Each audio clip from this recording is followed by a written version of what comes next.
ಕೆಆರ್ಪೇಟೆ ತಾಲೂಕಿನ ಕೈಗೋನಹಳ್ಳಿ ಕೃಷ್ಣೇಗೌಡ ಮತ್ತು ಲಲಿತಮ್ಮ ದಂಪತಿ ಸುಪುತ್ರರಾಗಿ 1970ರಲ್ಲಿ ಜನಿಸಿದ ರವಿ ಅವರು ಹದಿಹರೆಯದಲ್ಲೇ ಅನ್ಯಾಯದ ವಿರುದ್ಧ ಹೋರಾಟದ ಮನೋಭಾವ ಬೆಳೆಸಿಕೊಂಡಿದ್ರು. ತಮ್ಮ ಶ್ರಮದಿಂದಲೇ ಶೂನ್ಯದಿಂದ ಸಿಂಹಾಸನವನ್ನೇರಿದವರು.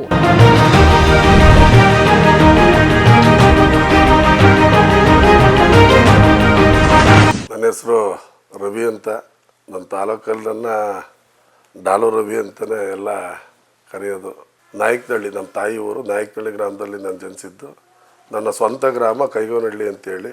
ನಾವು KRS ಅಲ್ಲಿ ನನ್ನ ಮೊದಲನೇ ವಿದ್ಯಾಭ್ಯಾಸ ಶುರುವಾಗಿದ್ದು. ಅಲ್ಲಿಂದ ಶ್ರವಣಬೆಳಗೊಳದಲ್ಲಿ 4 ವರ್ಷ ಓದಿದೆ. ಅಲ್ಲಿಂದ ಮುಂದೆ ಚಂದ್ರಾಭರಣದಲ್ಲಿ ನವೋದಯ ಪ್ರೌಢಶಾಲೆಯಲ್ಲಿ ಒಂದು 5 ವರ್ಷ ಓದಿ ತದನಂತರ ನಾನು KRಪೇಟೆಗೆ ಹೈಸ್ಕೂಲ್ ಲೆವೆಲಲ್ಲಿ ವಿದ್ಯಾಭ್ಯಾಸಕ್ಕೆ ಅಂತ ಗ್ರಾಮಕ್ಕೆ ವಾಪಸ್ಸು ನನ್ನ ತಾಲೂಕಿಗೆ ವಿದ್ಯಾಭ್ಯಾಸಕ್ಕೆ ಬಂದೆ. ಅಲ್ಲಿಂದ ನನ್ನ KRಪೇಟೆ ತಾಲೂಕಿನ ಒಡನಾಟ, ಸಂಬಂಧ, ಸ್ನೇಹ ಎಲ್ಲ ಬೆಳ್ತಾ ಹೋಯ್ದಿತ್ತು. ಅದಾದಮೇಲೆ ನಾನು ಮಹಾರಾಜಸ್ ಕಾಲೇಜಲ್ಲಿ ಡಿಗ್ರಿ ಮಾಡಿದೆ. ಡಿಗ್ರಿ ಮಾಡಿದ್ಮೇಲೆ ನನಗೆ ಹೆಚ್ಚಿನ ಆಸಕ್ತಿ ವ್ಯವಹಾರದ ಕಡೆ ಇದ್ದಿದ್ದರಿಂದ ಬಿಸ್ನೆಸ್ ಮಾಡಬೇಕು ಅನ್ನೋ ಮೆಂಟಾಲಿಟಿಲಿ ನಾನು ಇದ್ದಾಗ 407 ವೆಹಿಕಲನ್ನು ಸ್ವಂತವಾಗಿ ತಗೊಂಡು ನಡೆಸಿದೆ. ನಮಗೆ ಕಬ್ಬಣ ಅನ್ನೋದು ಬರಲಿಲ್ಲ ಅಂತಂದಾಗ ಯೋಚನೆ ಮಾಡಿದೆ, ಹೇಳೋರು ಹಿಂದೆ ಹಿರಿಕರು. ಅದಾದಮೇಲೆ ತದನಂತರ ನಾನು ವ್ಯವಹಾರ ಬೇಡ ಅಂತ ಬಿಟ್ಟು ಮತ್ತೆ ನಾನು ಹೋಟ್ಲು, ಫೈನಾನ್ಸು ಜೊತೆಗೆ ಬಾರು ಈ ಥರ ವ್ಯವಹಾರಗಳೊಳಗಡೆ ಬದಲಾದೆ. ತದನಂತರ ನಾನು ಮಾಡ್ತಿದ್ದ ವ್ಯಾಪಾರದಲ್ಲಿ ಸ್ವಲ್ಪ ಆರ್ಥಿಕವಾಗಿ ಕ್ರೋಢೀಕೃತ ಆಯ್ತಿದ್ದಾಗ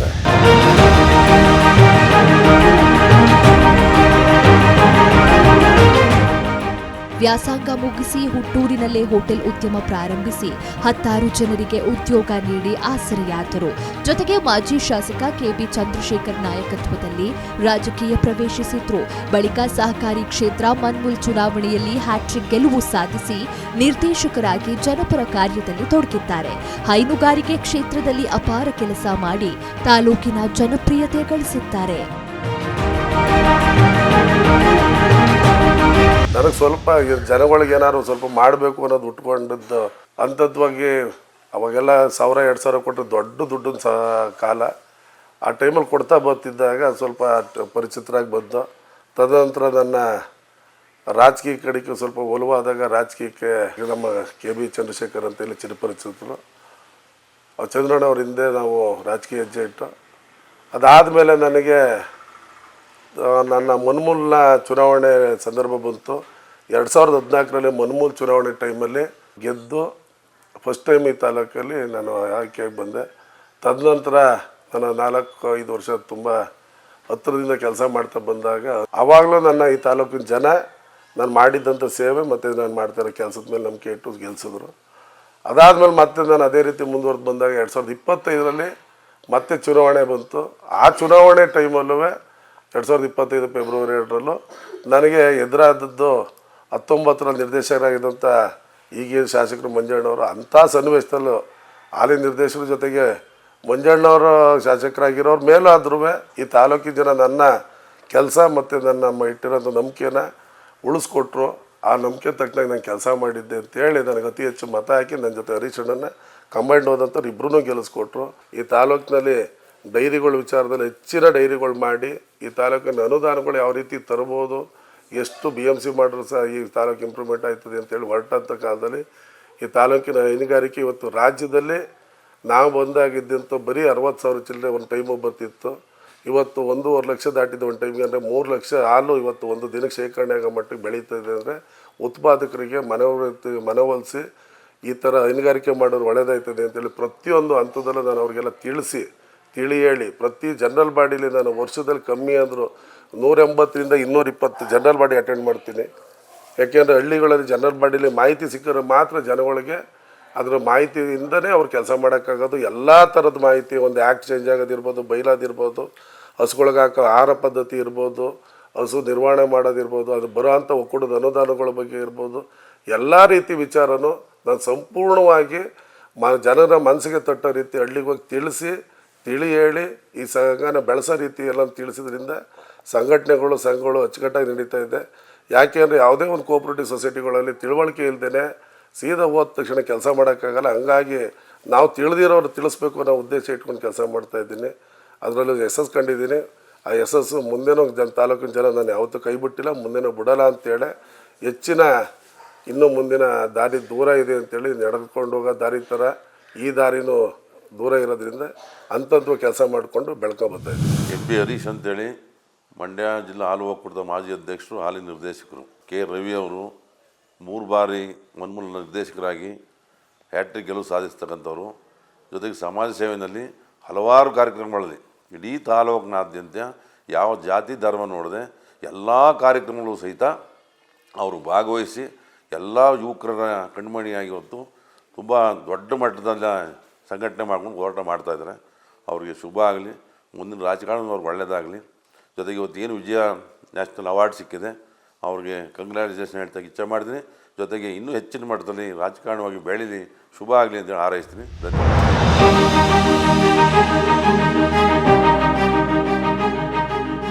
ರವಿ ಅವರ ಯಶಸ್ಸಿನ ಹಿಂದೆ ಅವರ ಕುಟುಂಬದ ಪಾತ್ರ ಅತಿ ದೊಡ್ಡದು. ಇವರಿಗೆ ಬೆನ್ನೆಲುಬಾಗಿ ನಿಂತಿದ್ದ ಪತ್ನಿ ಅನಿತಾ ಕೋವಿಡ್ಗೆ ಬಲಿಯಾದ್ರು. ಅದರಿಂದ ಮಾನಸಿಕ ಖಿನ್ನತೆಗೆ ಜಾರಿದ್ದ ರವಿ ಅವರಿಗೆ ಪುತ್ರ ಆರ್ಯನ್ ಗೌಡ, ತಂದೆ ತಾಯಿ ಹಾಗೂ ಸಹೋದರ ಉದ್ಯಮಿ ಸಂತೋಷ್, ಸಹೋದರಿ ವೀಣಾ ಎಲ್ಲರ ಸಹಕಾರ ರವಿ ಅವರಿಗೆ ಮರುಜೀವ ನೀಡಿತ್ತು. ತಾಲೂಕಿನ ಜನರ ಸಂಕಷ್ಟಕ್ಕೆ ಸಾಥ್ ನೀಡುತ್ತಾ ತಮ್ಮ ನೋವನ್ನೆಲ್ಲ ಮರೆಯುತ್ತಿದ್ದಾರೆ ಡಾಲಿ ರವಿ. 2021ರಲ್ಲಿ ಮೇ 10ನೇ ತಾರೀಕಲ್ಲಿ ವಿಧಿವಶ ಆಯ್ತಾರೆ. ಅದಾದಮೇಲೆ ನನಗೆ ಒಬ್ಬ ಮಗ, ಒಬ್ಬ ತಮ್ಮಂಗೆ 2 ಜನ ಮಕ್ಕಳು, ಒಬ್ಬಳು ತಂಗಿಗೆ 2 ಜನ ಮಕ್ಕಳು, ಎಲ್ಲ ಹೊರಗಡೆ ಅವ್ರು ಮೈಸೂರು ವಾಸ, ನನ್ನ ತಂಗಿ ಬೆಂಗಳೂರು ವಾಸ. ಆ ಟೈಮಲ್ಲಿ ನಾನು ಸ್ವಲ್ಪ ಹತಾಶನಾಗಿದ್ದೆ. ನಾನು 1 ತಿಂಗಳು 5 ದಿವಸ ಹಾಸ್ಪಿಟ್ಲಲ್ಲಿದ್ದೆ, 23 ದಿವಸ ವೆಂಟಿಲೇಟ್ರಲ್ಲಿದ್ದೆ. ಈ ಜೀವನ ಯಾಕೆ ಬೇಕು ಅನ್ನೋ ಮಟ್ಟಕ್ಕೆ ನಾನು ಯೋಚನೆ ಮಾಡಿದ್ದು ನಿಜ. ಆ ಟೈಮಲ್ಲಿ ಮತ್ತೆ ನಮ್ಮನೆ ಬರೋಂಥ ಜನ ನನಗೆ ಧೈರ್ಯ ತುಂಬೋದ್ರ ಜೊತೆಗೆ ನೀವು ಬೇಕು, ಈ ತಾಲೂಕಿಗೆ ಅವಶ್ಯಕತೆ ಐತೆ ಅಂತೇಳಿ 2020ರಲ್ಲಿ ನಾನು ಉಳಿಸ್ಕೊಂಡ್ರು.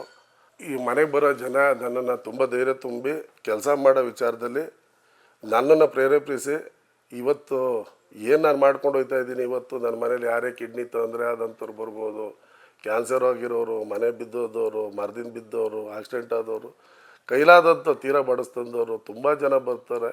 ಹೆಚ್ಚಿನ ಜನತೆಯಲ್ಲಿ ಜಾತಿ ಭೇದ ಬರ್ತು, ಹೆಣ್ಮಕ್ಳುಗಳಾದಾಗಿ ಬರ್ತಾರೆ. ನನ್ನ ಹೆಂಡ್ತಿ ಮುತ್ತೈದೆಗೆ ಸಾಯಿಲಾಗಿ ನಮ್ಮ ಮನೇಲಿ ಇವತ್ತು ಅಷ್ಟು ಕುಂಕುಮ ಕೊಟ್ಟು ಗೌರವತ್ವ ಕಳಿಸ್ಕೊಡೋಂಥ ಸಂಸ್ಕೃತಿ ಇಟ್ಕೊಂಡು ಅದೇ ರೀತಿ ಹೋಗ್ತಾ ಇದ್ದೀವಿ.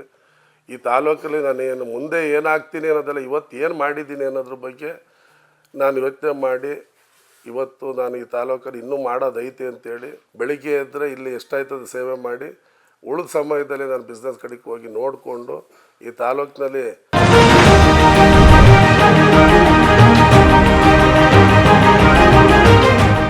ರಾಜಕೀಯ ಜೀವನದಲ್ಲಿ ಯಾವುದೇ ಕಪ್ಪು ಚುಕ್ಕೆ ಇಲ್ಲದೆ ಆಡಳಿತ ನಡೆಸುತ್ತಿರುವ ಡಾಲು ರವಿ ರಾಜಕೀಯದಲ್ಲಿ ದೊಡ್ಡ ಆಸ್ತಿ. ಜನರ ಬೆಂಬಲದಿಂದ ಹೆಮ್ಮರವಾಗಿ ಬೆಳೆದು ತಾಲೂಕಿನ ರಾಜಕೀಯ ಕ್ಷೇತ್ರದಲ್ಲಿ ಬಹುದೊಡ್ಡ ಶಕ್ತಿಯಾಗಿದ್ದಾರೆ.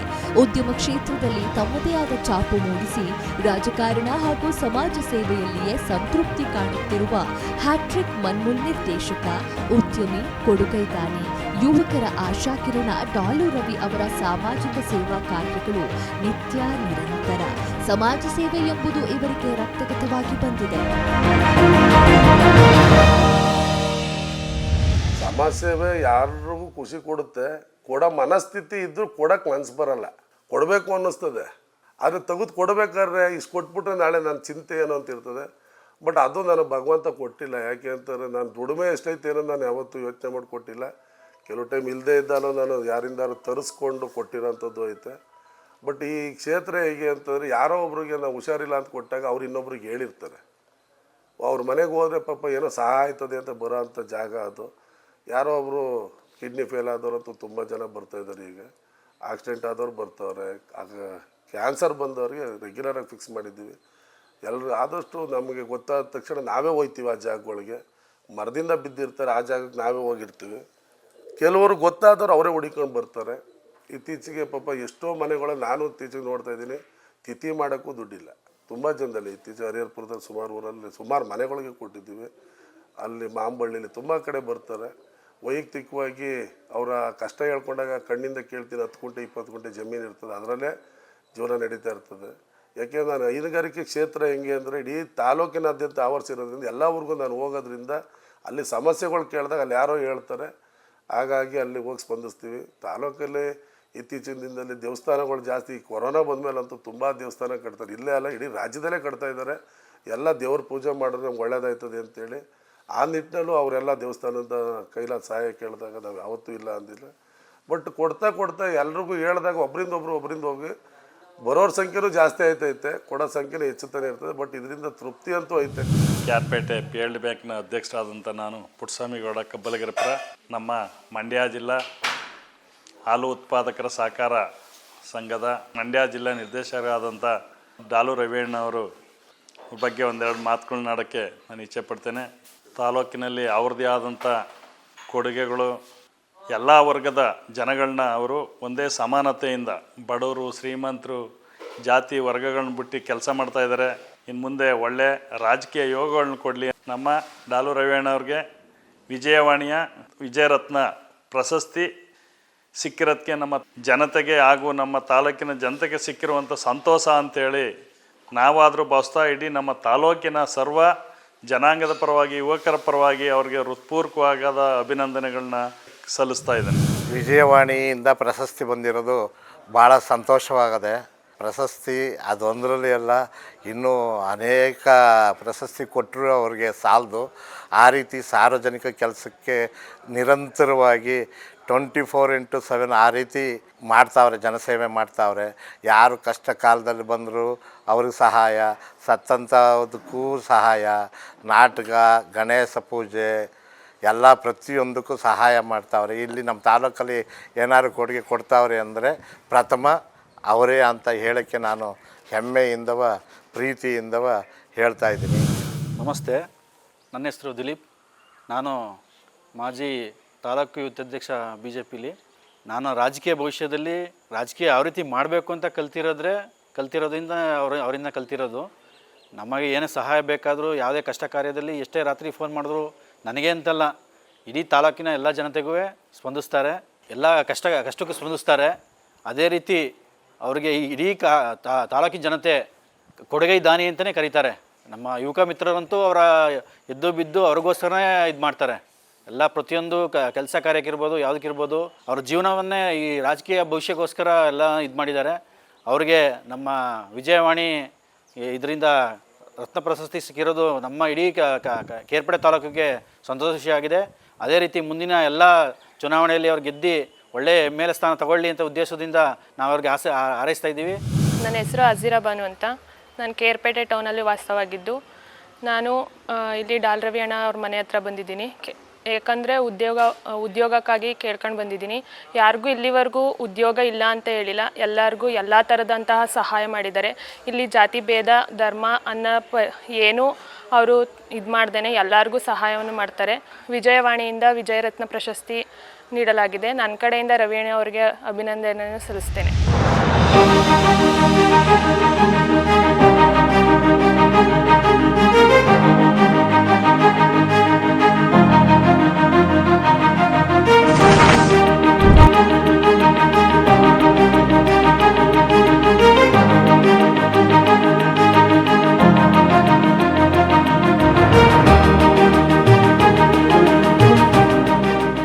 ಮನ್ಮೂಲ್ ನಿರ್ದೇಶಕರಾದ ನಂತರ ನೂರಾರು ಯುವ ಜನಾಂಗಕ್ಕೆ ಉದ್ಯೋಗ ನೀಡುವ ಮೂಲಕ ಉದ್ಯೋಗದಾತರಾದರು. ಹಲವು ಕುಟುಂಬಗಳಿಗೆ ಆಸರೆಯಾದರು.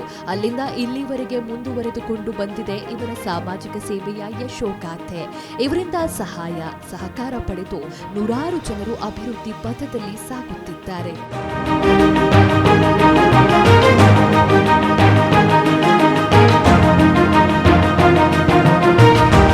ಆಯ್ಕೆ ಆದ ಬಂದ ನಂತರ ನಾನು ಮೊದಲನೇ ಮಾಡಿದ ಕೆಲಸ ಕ್ವಾಲಿಟಿ ವಿಚಾರದಲ್ಲಿ ಹೆಚ್ಚಿನ ಅವಕಾಶ ತಗೊಂಡೆ. ನನಗೆ ಸ್ವಲ್ಪ ಭಾಷೆಗಳು ಬರ್ತಿದ್ದರಿಂದ, ಹಿಂದಿ ಎಲ್ಲ ಚೆನ್ನಾಗಿ ಮಾತಾಡ್ತಿದ್ದೀನಿ. ಎಲ್ಲ ರೀತಿ ಮಾತಾಡಿ ಇವತ್ತು ಇಡೀ ರಾಜ್ಯದಲ್ಲೇ ಅತ್ಯಂತ ನೋಡೋ ರೀತಿಯಲ್ಲಿ ಒಂದು ಮೆಗಾ ಡೈರಿ ಆಯಿತು. ಅದರಿಂದೇನೋ ನಾವು ನಿಂತಿದ್ದು. ಪ್ರತಿ ಹಳ್ಳಿಗೂ ಹೋಗಿ ನಿಮ್ಗೆ ಈ ರೇಟ್ ಬರಬೇಕು, ಈ ಕ್ವಾಲಿಟಿಗೆ ಈ ರೇಟ್ ತಗೋಬೇಕು, ಎಮ್ಮೆಯವ್ರಿಗೆ ಏನು ರೇಟ್ ಕೊಟ್ಟರೆ ಒಳ್ಳೆಯದು, ಎಲ್ಲರಿಗೂ ಸರಾಸರಿ ರೇಟಲ್ಲ ಅಂತೇಳಿ ಮನವರಿಕೆ ಮಾಡಿ ಇವತ್ತು ಪ್ರತಿ ಹಳ್ಳಿಗೂ ತಲುಪಿಸೋ ಕಾರ್ಯಕ್ರಮ ಮಾಡ್ಕೊಂಬಂದು ಈ ಮಂಡ್ಯ ಜಿಲ್ಲೆ ಒಳಗಡೆ ಏನು ಈಗ 12 ಲಕ್ಷ ಚಿಲ್ಲರೆ ಹಾಲಿದೆ, 13 ಲಕ್ಷದ ಒಳಗಡೆ ಅಷ್ಟು ಹಾಲಲ್ಲಿ 3 ಲಕ್ಷ ಹಾಲು, ಅಲ್ಲಿಗೆ 25% ಅಷ್ಟು ಹಾಲನ್ನು ಇದೊಂದೇ ತಾಲೂಕು ಕಳಿಸ್ಕೊಡ್ತಾ ಇದೆ ಅಂದರೆ ನೀವು ಅರ್ಥ ಮಾಡ್ಕೋಬೇಕು. ಯಾಕೆಂದರೆ ಇಡೀ ರಾಜ್ಯದಲ್ಲಿ ಅತಿ ಹೆಚ್ಚು ಹಾಲು ಕರಿತಾ ಇರೋದ್ರಲ್ಲಿ 2ನೇ ತಾಲೂಕಾಗಿ ಬೆಳೆದಿದೆ. ಇನ್ನೇನು ಕೆಲವೇ ದಿನದಲ್ಲಿ ವರ್ಷಗಳು ಬೇಕಿಲ್ಲ, ಕೆಲವೇ ದಿನದಲ್ಲಿ ಮೊದಲನೇ ಪ್ಲೇಸ್ಗೆ ಹೋಗೋದ್ರಲ್ಲಿ ನಮ್ಮ ತಾಲೂಕು 100ಕ್ಕೆ 100 ಭಾಗ ಶತಸಿದ್ಧ. ಜೊತೆಗೆ ಇನ್ಸೂರೆನ್ಸ್ ಇರಲಿಲ್ಲ, ಇನ್ಸೂರೆನ್ಸ್ ಅಂತೂ ನಮ್ಮ ಮಂಡ್ಯ ಜಿಲ್ಲೆಗೆ ಇರಲಿಲ್ಲ. ಆ ಟೈಮಲ್ಲೂ ನಾವೇ ನಿರ್ಧಾರ ತಗೊಂಡಾಗ ಅದಕ್ಕೆ ಸಕಾರಾತ್ಮಕವಾಗಿ ಆಡಳಿತ ಮಂಡಳಿ ಪೂರ್ತಿ ಸ್ಪಂದಿಸಿ ಇಡೀ ಜಿಲ್ಲೆಗೆ ಇನ್ಸೂರೆನ್ಸ್ ಬಂತು. ಅದರಿಂದ ನಾವು ಸಂಪೂರ್ಣವಾಗಿ ನಿಂತಿದ್ದೋ. OG ಅಂತ ಒಂದು ಸ್ಕೀಮ್ ಮಾಡಿ ಇದು LIC ಜೊತೆ ಟೈಅಪ್ ಮಾಡಿಕೊಂಡು ಬರೀ ಹಾಲು ಹಾಕೋರಿಗೆ 200 ರೂಪಾಯಿ ಕಟ್ಟಿದ್ರೆ 50,000 ಬರುತ್ತಿರ ಅದ್ರ ವ್ಯವಸ್ಥೆನೂ ಮಾಡಿದ್ದೀವಿ. ಮಕ್ಕಳು ಸ್ಕಾಲರ್ಶಿಪ್ಪಿಂದನೂ ಮಾಡ್ಕೊಂಬಂದಿದ್ದೀವಿ. ಪ್ರತಿಯೊಂದು ಯಾಕೆಂದರೆ ಇವತ್ತು ಮೆಡಿಕಲ್ ಓದೋ ಮಕ್ಕಳಿಗೆ 50,000 ರೂಪಾಯಿ ದುಡ್ಡು ಕೊಡೋ ವ್ಯವಸ್ಥೆ ಗಂಟಲು ಮೊದಲು 15,000 ಇದ್ದಿದ್ದು ಇವತ್ತು 50,000ಕ್ಕೆ ತಂದಿದ್ದೀವಿ. ಇವೆಲ್ಲನೂ ಇಟ್ಕೊಂಡು ನಾವು ಹಂತವಾದ ಸ್ಕೀಮ್ಗಳೆಲ್ಲನೂ ಮಂಡ್ಯ ಜಿಲ್ಲಾ ಹಾಲು ಒಕ್ಕೂಟದಿಂದ ರೈತರಿಗೆ ತಲುಪಿಸ್ಬೇಕು ಅಂತ ಮಾಡಿದ್ದೀವಿ, ರೈತರ ಮಕ್ಳಿಗೆ ತಲುಪಬೇಕು ಅಂತ ಮಾಡಿದ್ದೀವಿ. ಜೊತೆಗೆ ಇಲ್ಲಿವರೆಗೂ ರಬ್ಬರ್ ಮ್ಯಾಟ್ ವ್ಯವಸ್ಥೆ ಇರಲಿಲ್ಲ, ಈಗ 3 ವರ್ಷದಿಂದ ಅದನ್ನು ಕೂಡ ವ್ಯವಸ್ಥೆನೂ ಮಾಡಿದ್ದೀವಿ ನಾನು ಬಂದಮೇಲೆ. ತದನಂತರ ಹಾಲು ಕರೆಯೋ ಮಿಷಿನ್ ಬಗ್ಗೆ ಮಾಹಿತಿನೇ ಇರಲಿಲ್ಲ, ಅದನ್ನೆಲ್ಲ ಹಳ್ಳಿಗೆ ತಲುಪಿಸಿ ಇವತ್ತು ನಮ್ಮ ತಾಲೂಕಲ್ಲಿ ಪ್ರತಿ ಹೆಚ್ಚು ಕಮ್ಮಿ ಹಾಲು ಉತ್ಪಾದಕರಲ್ಲಿ ಒಂದು 40 to 50% ಹಾಲು ಉತ್ಪಾದಕರ ಹತ್ರ ಹಾಲು ಕರೆಯೋ ಮಿಷಿನ್ ಇದೆ. ಅದಕ್ಕೆಲ್ಲ ಸಬ್ಸಿಡಿಗಳು ಏನು 40,000 ರೂಪಾಯಿವರೆಗೆ ಅರ್ಧ ದುಡ್ಡು 20,000 ರೂಪಾಯಿವರೆಗೂ ಸಬ್ಸಿಡಿ ಕೊಡಿಸ್ತೀವಿ. ಪ್ರತಿ ಹಂತದಲ್ಲೂ ಮಂಡ್ಯ ಹಾಲು ಒಕ್ಕೂಟ ನಾವುಗಳು ಹೋಗಿ ಏನು ಡೈರೆಕ್ಟ್ರಾಗಿ ಚರ್ಚೆ ಮಾಡೋದು ವಿಚಾರದಲ್ಲಿ ಸ್ಪಂದಿಸಿ ಪ್ರತಿಯೊಂದನ್ನು ಕೊಡೋ ವ್ಯವಸ್ಥೆ ಮಾಡಿ ಇಡೀ ಜಿಲ್ಲೆಗೆ ಅನುಕೂಲ ಆಗೋ ರೀತಿ ಕೆಲಸ ಮಾಡೈತೆ. ಅಲ್ಲಿ ಆಡಳಿತ ಮಂಡಳಿಯವ್ರ ಸಹಕಾರ ನಮ್ಗಳ ಜೊತೆಲಿ ವಿಚಾರಗಳನ್ನು ಚರ್ಚಿಸಿ ಮಂಡ್ಯ ಹಾಲು ಒಕ್ಕೂಟ ಸದಾ ಹೈನುಗಾರಿಕೆ ಮಾಡೋಂಥ ರೈತರ ಬಗ್ಗೆ ಕಾಳಜಿ ಇಟ್ಕೊಂಡು ಕೆಲಸ ಮಾಡ್ತೈತೆ. ಡಾಲು ರವಿ ಅವರು ಉದ್ಯಮ, ರಾಜಕೀಯ ಹಾಗೂ ಸಾಮಾಜಿಕ ಕ್ಷೇತ್ರಕ್ಕೆ ನೀಡಿರುವ ಕೊಡುಗೆಯನ್ನ ಪರಿಗಣಿಸಿ ಅವರಿಗೆ ಈ ಬಾರಿಯ ವಿಜಯರತ್ನ ಇಂಟರ್ನ್ಯಾಷನಲ್ ಪ್ರಶಸ್ತಿ ನೀಡಿ ಗೌರವಿಸಲಾಗುತ್ತಿದೆ.